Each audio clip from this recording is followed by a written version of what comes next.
राहत देते हैं। कदम आगे बढ़ाइए और समझने की कोशिश कीजिए हिंदुस्तान में क्या क्या किस किस रूप में कैसी चीजें पलट जाती हैं। एक नई स्थिति आपको दिखाते हैं और लिए चलते हैं आपको छत्तीसगढ़। नीतीश जी को हृदय से एक बात के लिए अभिनंदन करता हूं। नशा मुक्ति का जिस प्रकार से उन्होंने अभियान चलाया है, आने वाली पीढ़ियों को बचाने के लिए उन्होंने जो बीड़ा उठाया है, मैं उनकी बहुत बहुत अभिनंदन करता हूं, बधाई देता हूं। प्रधानमंत्री मोदी ने पटना जाकर शराबबंदी पर बिहार के सीएम की पीठ ठोकी थी। जी, नीतीश की पीठ ठोकी गई थी। लेकिन बीजेपी के छत्तीसगढ़ के सीएम रमन सिंह ने तय किया है अब उनकी सरकार ही शराब बेचेगी। सवाल 3900 करोड़ का है। तो इस आंकड़े को देख लीजिए और फिर जरा सोचना शुरू कीजिए, क्या वाकई राज्य की अर्थव्यवस्था के लिए आंकड़ा इतना आकर्षक है कि कमाई शराब बेचकर सरकार ही करने लगे। लेकिन रमन सिंह सरकार ने तय किया है अब वो खुद ही शराब बेचेगी और इसके लिए बाकायदा एक कॉरपोरेशन भी बना दिया गया है।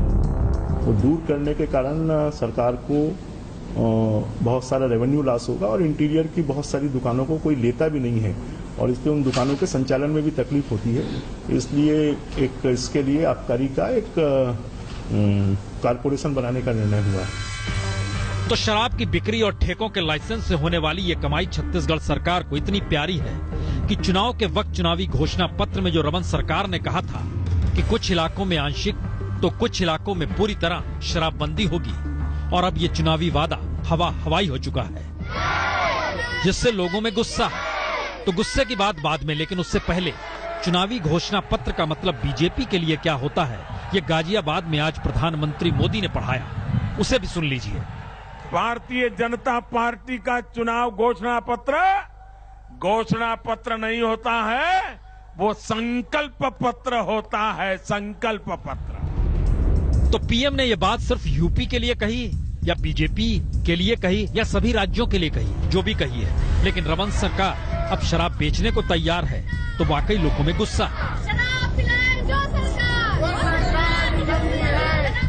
और सरकार के फैसले से कई महिला संगठन भड़के हुए हैं। उनका तर्क है जिस सरकार को सामाजिक कल्याण के काम करने चाहिए वह खुद ही शराब बेचेगी, तो इससे ज्यादा गलत तो कुछ हो नहीं सकता। आप नगर निगम को 10-10 लाख देगी सरकार और शराब दुकान वो निर्माण करें, तो सीधा सीधा आर्टिकल 47 का ये उल्लंघन है। अनुच्छेद जो 47 से कहता है कि कोई भी प्रदेश की सरकार किसी भी मादक पदार्थों के अभिवृद्धि उसको बढ़ावा देने का कार्य नहीं कर सकती। तो समाज कल्याण की जिसे सोचना है सोच ले, लेकिन रमन सरकार छत्तीसगढ़ के लोगों को कितना शराब पिलाने को तैयार है ये इससे भी समझा जा सकता है कि राज्य में शराब की कुल खपत सालाना 1200 लाख प्रूफ लीटर की है।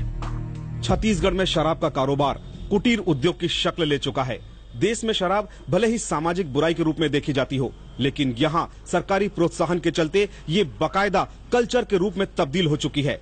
सरकार ने इसे ऐसा ही बढ़ावा देना जारी रखा तो वो दिन दूर नहीं जब यहाँ की एक बड़ी आबादी सामाजिक विघटन की गिरफ्त में नजर आएगी। कैमरामैन महेंद्र के साथ सुनील नामदेव, रायपुर, आज तक। तो प्रधानमंत्री जब आप गाजियाबाद में जिक्र कर रहे थे कि दरअसल बीजेपी का घोषणा पत्र नहीं संकल्प पत्र होता है, तो हम आपको बताते हैं कि दरअसल 6 बरस पहले खुद रमन सिंह ने क्या कहा था। उनका बहुत साफ कहना था, हमारी सरकार ने राजस्व का नुकसान सहकर भी राज्य में शराबबंदी लागू करने की मानसिकता बना ली है।